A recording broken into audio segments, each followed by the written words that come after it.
మోదీకి తోడైన దైవ బలం. మేము మూడోసారి అధికారంలోకి రావడం ఎంతో దూరంలో లేదు.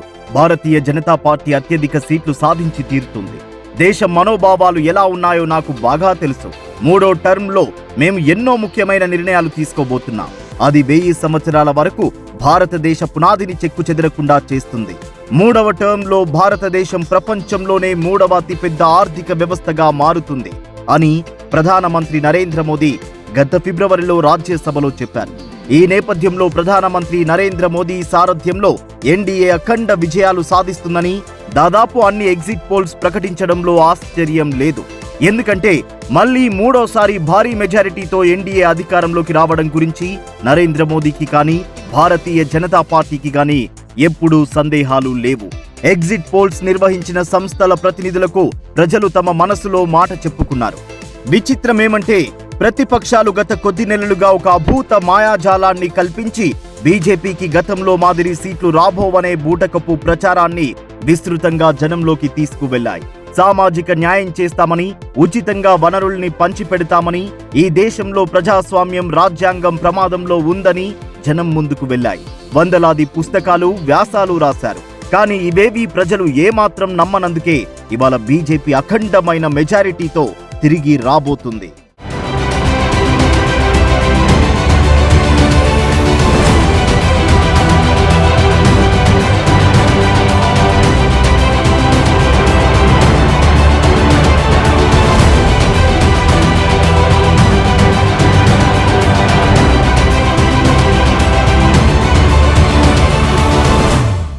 తన ఎన్నికల మేనిఫెస్టో తొలి పేజీలోనే కాంగ్రెస్ జనం ముందు ఒక ప్రశ్నను ఉంచింది.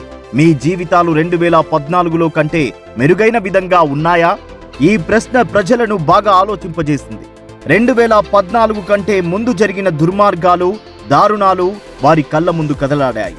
ఆకలి చావులు, రైతుల ఆత్మహత్యలు, అత్యాచారాలు, మత కల్లోలాలు, సిక్కుల ఊచకోతలు, ప్రజాస్వామికంగా ఎన్నికైన ప్రభుత్వాలను కూలదోయడాలు, ప్రశ్నించిన వారిని జైలు పాలు చేయడం, ఒకే కుటుంబానికి 100 మాఘదత్వం చేసిన వారికే పట్టం గట్టడం, బోఫోర్స్ నుంచి 2G వరకు లక్షల కోట్ల అవినీతి కుంభకోణాలు, బుజ్జగింపు రాజకీయాలు, భారతీయులుగా ఆత్మగౌరవం కోల్పోవడం మొదలైనవన్నీ ప్రజలు తలుచుకున్నారు.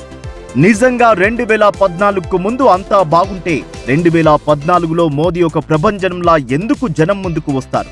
సంకీర్ణ యుగాలను ప్రక్కన పెట్టి పూర్తి మెజారిటీతో బీజేపీని ఎందుకు అధికారంలోకి తీసుకువస్తారు? త్రిపుర, బెంగాల్ లాంటి రాష్ట్రాల్లో వామపక్షాలను కూడా తుడిచిపెట్టి బీజేపీని ప్రత్యామ్నాయంగా ఎందుకు ఆదరిస్తారు?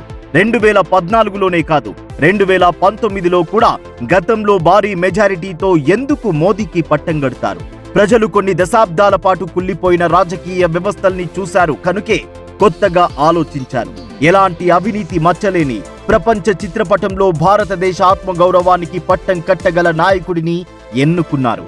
గత నాయకత్వాల పట్ల ప్రజలు ఎంత విసిగిపోయారంటే మోదీ మాట్లాడిన ప్రతి మాటకు ఆకర్షితులయ్యారు. ఆయన ఉపన్యాసాలకు ఉర్రూతలూగారు. ఆయన కరోనా సమయంలో దేశ ప్రజలను ఐక్యంగా ఉంచేందుకు, వారి మనోబలాన్ని పెంచేందుకు ఏమి చేయమంటే అది చేశారు.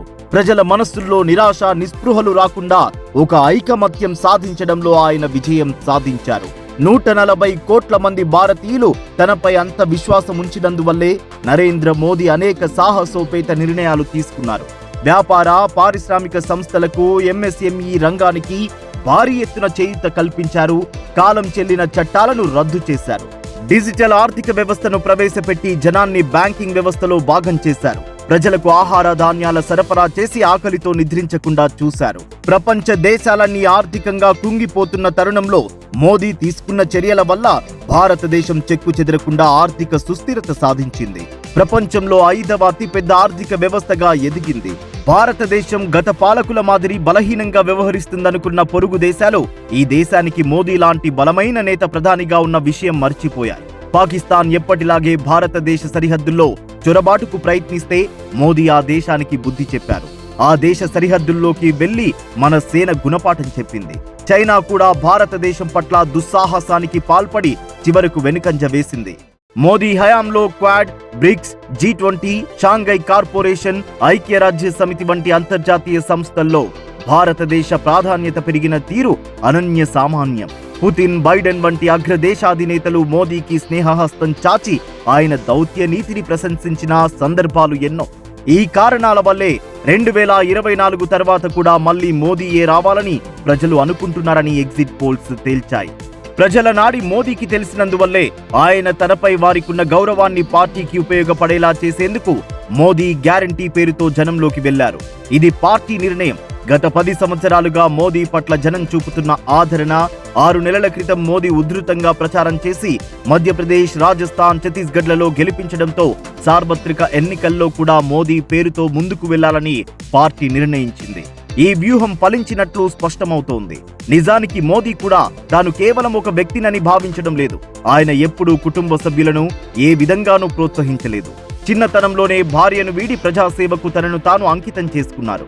శంకరాచార్య తన తల్లితో ఏర్పరచుకున్నట్లే మోదీ కూడా తన తల్లితో భవబంధాలు ఏర్పరచుకున్నారు. కానీ ఆయన ఎప్పుడూ కుటుంబ బంధాలకు లోను కాలేదు.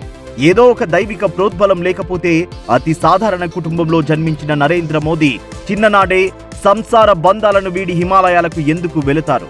ఆ తర్వాత రామకృష్ణ మిషన్లో లభించిన మార్గదర్శకత్వంతో సంఘ కార్యకలాపాలకు ఎందుకు అంకితమవుతారు? ఆ తర్వాత రాజకీయాల్లో ప్రవేశించి అనూహ్యంగా అంచెలంచెలుగా ఎందుకు పైకి ఎదుగుతారు? ముఖ్యమంత్రి, ప్రధానమంత్రి పదవులను సుదీర్ఘకాలం నిర్వహించడమే కాక అంతర్జాతీయంగా కూడా భారతదేశం తలెత్తుకునేలా ఎలా చేయగలుగుతారు? తనతో భగవంతుడు బృహత్తరమైన పనులు చేయించాలనుకుంటున్నారు కాబట్టే తాను ఈ స్థాయికి ఎదిగి బలమైన నిర్ణయాలు ధైర్యంగా తీసుకోగలుగుతున్నానని మోదీ ఇటీవల ప్రకటించడం వెనుక ఉద్దేశమిదే. ప్రతిపక్షాలు ఎంత అవహేళన చేసినా పుణ్యభూమి అయిన మన భారతదేశానికి మోదీ ప్రధానిగా లభించడం దైవేచ్ఛ తప్ప మరేమీ కాదు. ప్రతిపక్షాలకు వాటి స్థానమేమిటో చూపించడం కూడా దైవేచ్ఛే. అది ప్రజల సమిష్టి నిర్ణయం.